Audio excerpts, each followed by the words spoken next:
Sige.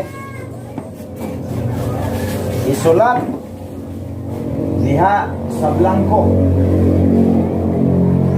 Isulat diha sa blanco ang pulong gikan sa Roma Kapitulo 1, Roma Kapitulo 6, 1 ngadto sa 12. Dunay bersikulo diha nga 12. O 12 ka mga bersikulo nga gibasa nato dayon kolektaha o pangitaa diha ang pulong nga word nga imuhang nakita nga imo kumbinsi ka nga importante ni ako ni sulat kay importante ni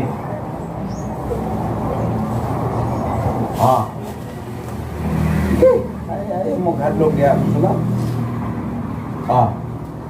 ibasa man na ni Brother Roberto chapter 1 chapter 6 1 ngadto sa 12.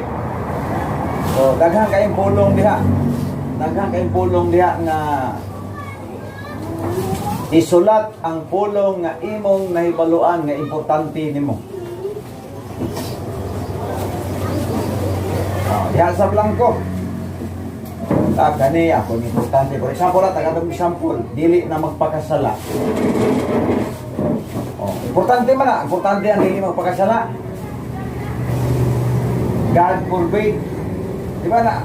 O sa ka-word na, dili na magpakasala.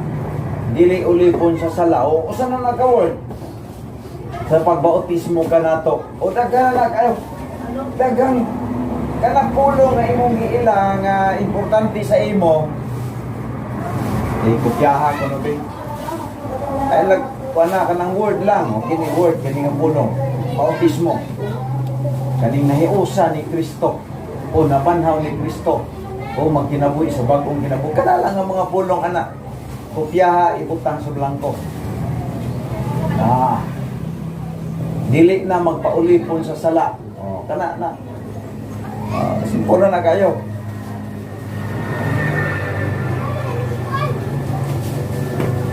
Taon-taon tang huwag ka klase. So at least. Ayaw mo sa long-long. Long! Abay, may eskwela nga way bulpik.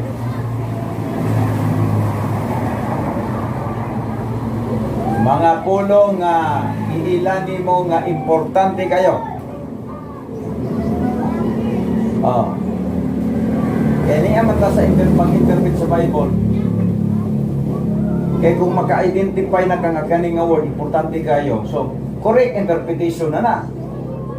Ayaw bang mga tao diyan, nagbasa lang Bible na yun lang, nagbasa comics. Importante ka pulong, importante ka ayong pulong ang iyahan.